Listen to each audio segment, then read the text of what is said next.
अस्सलाम वालेकुम दोस्तों आज की इस वीडियो में हम इतिहास के एक ऐसे शर्मनाक वाक़े का जिक्र करेंगे जिसको हिस्ट्री में कोई ख़ास मुकाम नहीं मिला।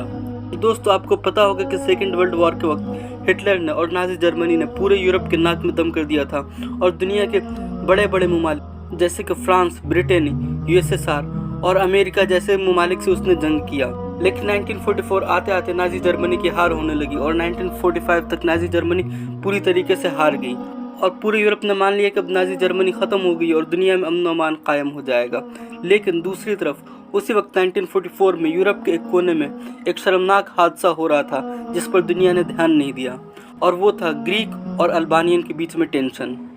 1944 आते आते जर्मनी की फ़ौज ने बाल्कन से विथड्रॉ कर लिया और ग्रीस और अल्बानिया का बॉर्डर जेनोसाइड का एक मरकज़, जेनोसाइड का एक सेंटर बना जिसको चमेरिया जेनोसाइड कहा जाता है।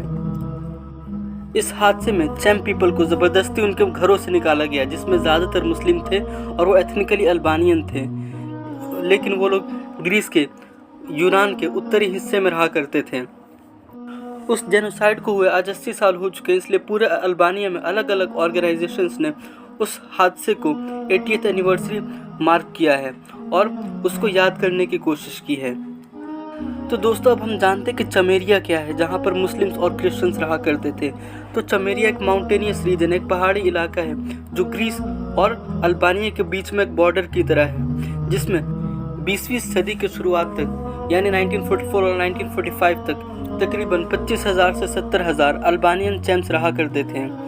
लेकिन 1945 आते आते बहुत सारे अल्बानियंस को ज़बरदस्ती उनके घरों से निकाल दिया गया। यूरोप के एक मशहूर हिस्टोरियन जिनका नाम पॉल मोर्जेस है, उन्होंने अपनी किताब जिसका नाम बाल्कन जेनोसाइड है, जिसमें उन्होंने बताया है कि ग्रीक नेशनलिस्ट फोर्सेस ने कम से कम 2,877 अल्बानियन चैम्प्स को मारा, 475 औरतों का रेप किया और तकरीबन 70 गाँवों को जलाया।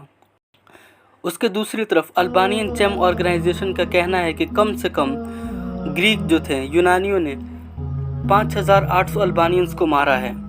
हिस्टोरियन पॉल मोर्जेस के मुताबिक नेशनल रिपब्लिकन ग्रीक लीग ने 20,000 मुस्लिम चैम अल्बानियंस को ज़बरदस्ती उनके घरों से निकाला, उनकी एथनिक क्लिनजिंग की और उनको अल्बानिया की तरफ रवाना कर दिया। सिर्फ उस माउंटेनियस रीजन यानी चमेरिया में कुछ क्रिश्चियंस बच गए थे। वो पहले अल्बानियंस थे, उनकी आइडेंटिटी को ख़त्म करके उनको ग्रीक बनने पर मजबूर किया। तो दोस्तों ये इतिहास का एक शर्मनाक हादसा था जिसको इतिहास की किताबें में कुछ खास जगह नहीं मिली, क्योंकि उस वक्त हर किसी की तवज्जो जो थी वो सेकेंड वर्ल्ड वॉर की तरफ थी और बाल्कन्स में हर थोड़े वक्त बाद बहुत ज़्यादा ऐसे इंसिडेंट्स, ऐसे हादसे हुए जिसमें कभी मुस्लिम्स वर्सेस क्रिश्चियंस हुआ है, कभी ऑर्थोडॉक्स वर्सेस प्रोटेस्टेंट हुआ है और कभी ग्रीक वर्सेस अल्बानियंस हुआ है, कभी कोसोवो वर्सेस सर्बियंस हुआ है। तो बहुत ज़्यादा बाल्कन में टेंशन्स हुई हैं और सेकेंड वर्ल्ड वॉर के वक्त इस हादसे को एक छोटा हादसा माना गया था, इसलिए हिस्ट्री की किताबों में कुछ खास इसको जगह नहीं मिली है। तो मेरे दोस्तों मैंने इन्फॉर्मेशन आपके लिए इकट्ठी की। अगर आपको ये वीडियो तो मैं